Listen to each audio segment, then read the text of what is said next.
Hi, welcome to my vlog. This is my trip and this is my first part of my trip. So ये Mumbai duty free का section है जहाँ से आप बहुत सारी शॉपिंग कर सकते हैं while you're traveling. Duty free means tax free, so you can buy lovely gifts for your loved ones if you're traveling to them. If you are want to purchase something just for yourself, you can go ahead and buy amazing things from this place cause ये सब duty free है.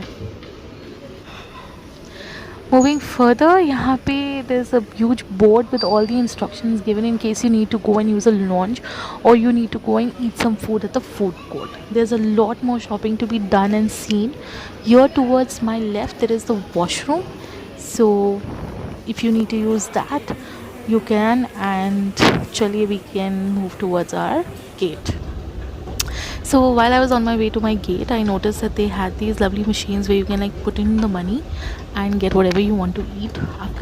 अगर आप 3 घंटे पहले check in करते हैं तो ज़ाहिर सी बात है भूख लग ही जाती है और खाना तो हम कैरी कर नहीं सकते क्योंकि फ़्लाइट में खाना मिलता है, पानी भी फेंक दिया जाता है चेक इन पे.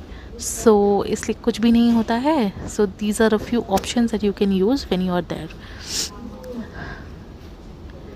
सो I just spotted one Starbucks on the way and I think ये बहुत ही अमेजिंग था. आई लव इंडिया का स्टारबक्स. बाहर के स्टारबक्स से बहुत अलग होता है. इंडियन ऑप्शंस बहुत हैं. I love the cookies, I love the croissants, I love the paneer tikka croissants, something that you don't get abroad. The burritos are amazing, the chocolate croissants are good, the cheese sandwiches are amazing. You should try at least something from here. The lemon cake slice, the chocolate cake slice, the blueberry muffins, oh my god, they're all so delicious. So definitely मैं यहाँ से कुछ ना कुछ तो order करने ही वाली हूँ. So let me place my order. So moving ahead मैंने देखा आगे भी चल के एक और बेकरी का शॉप था, बट मुझे मेरे गेट की तरफ जल्दी से बढ़ते चले जाना है. So this is me moving forward. मैं अभी भी गेट नंबर 67 पे हूँ. वेल मैं आपको बता दूँ on the other side there is this thing to coming back. So you have this going and coming. These same level escalators are needed so that you are not walking for very long distances, because it could be really tiring walking at such distances at the airport. So ये मैं पहुंच गई हूँ almost. मेरे right पे washrooms हैं, so don't be worried. जहाँ पे भी आपका गेट है वहाँ पे आसपास में वॉशरूम्स होंगे. आई वुड ऑलवेज सजेस्ट आप पहले अपने गेट के पास पहुँच जाएं और उसके बाद रिलैक्स होकर वॉशरूम लेकर आ जाएं. While I was reaching my gate 69, I saw on the left hand side मेरे मेडिकल सेंटर था अपोलो का, Apollo pharmacy. So very useful in case last minute कुछ आपको लेना है दवाई ववाई, तो this is a good go to. Moving forward, ये मैं अपने गेट पे आ गई हूँ 69 भी. अब हम यहाँ वेट करेंगे हमारे चेक इन स्टार्ट होने का. ये चेक इन स्टार्ट हो गया है एंड एज़ यूजुअल पहले बिज़नेस क्लास गोइंग फॉरवर्ड. हम सब फ़िलहाल लाइन में खड़े हैं फॉर आवर एंट्री. ये मैं चल के जा रही हूँ एरो ब्रिज पर एंड थोड़ी ज़्यादा भीड़ थी तो सबको सेटल होने में टाइम लग रहा है. ये बिज़नेस क्लास है. बिज़नेस क्लास में एक तरफ 2 ही सीट्स होते हैं, very comfortable. 2 seats oil and 2 seats and ऊपर बैग रखने की जगह. ये आ गया मेरे इकोनॉमी. यहाँ पे 3 सीट्स आयल एंड 3 सीट्स है. ये 3 सीट मेरी सीट्स हैं इस तरफ and I have the aisle seat. So let's get comfortable.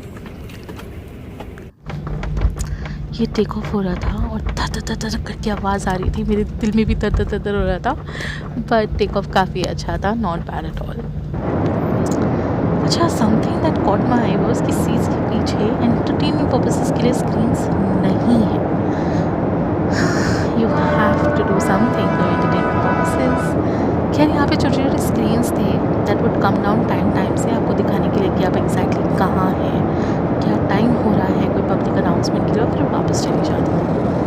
During the flight एक मूवी भी लगी थी इस पर, तो if you are interested to watch the same movie आप देख सकते हो. इन फ्लाइट में एक बार बजाई थी उन्होंने एक film.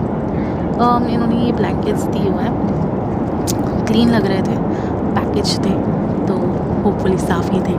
They were not feeling dirty as well, they were pretty clean. उसके साथ हमको ईयरफोन्स दिए थे जो आपके साइड रेस्ट में अटैच हो जाते हैं।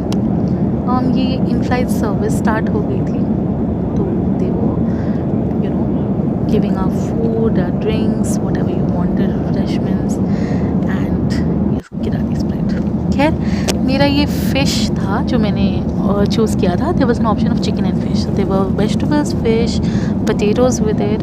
There was a lovely green salad with it with corn, tomato and cucumber. एक orange dessert, I think it was an orange mousse, very light, very fluffy, very nice. Tea and coffee के options थे and cheese and crackers and एक bun भी दिया था. Again showing us the distance to Cairo, the local time in Cairo and time to Cairo. Cairo Egypt में है. Cairo is the airport will be landing at in Egypt. अच्छा, while you enjoy this footage of us actually landing in Cairo, मैं आपको एक बहुत important information देना चाहती हूँ. लोग फ़्लाइट पे वेजिटेरियन थे और उन्होंने अपनी वेजिटेरियन मील बुक नहीं कराई थी. आजकल ज़्यादातर फ़्लाइट्स में वेजिटेरियन और नॉन वेजिटेरियन के ऑप्शंस होते हैं, but this was an Egypt air flight, इसलिए इस फ़्लाइट पे चिकन और फ़िश का ऑप्शन था. तो if you are a vegetarian, मैं आपको सजेस्ट करूँगी आप पहले से ही इजिप्ट एयर के साथ चेक करें, अपना वेजिटेरियन मील बुक कराएं. बिकॉज फ़्लाइट पे बहुत लोग थे जो एक्चुअली भूखे रह गए बिकॉज उनके पास खाना नहीं था. They had not book the vegetarian meal और सर्विस वालों की भी कोई गलती नहीं थी because they had nothing to give them. So just make sure that you are checking your meals if you are a vegetarian. अगर आप एक नॉन वेजिटेरियन हैं तो ज़्यादा प्रॉब्लम नहीं है, चिकन और फिश का ऑप्शन था. ओके, मूविंग फॉरवर्ड, ये हम आ गए, हम लैंड कर चुके हैं. लैंडिंग बहुत ही ज़्यादा स्मूथ थी, कोई टेंशन नहीं, कोई डरने वाली बात नहीं. मेरे साथ बने रहे, ये मेरे पूरे जर्नी का सिर्फ पहला पार्ट है. So please subscribe and go and watch the second part. Thank you.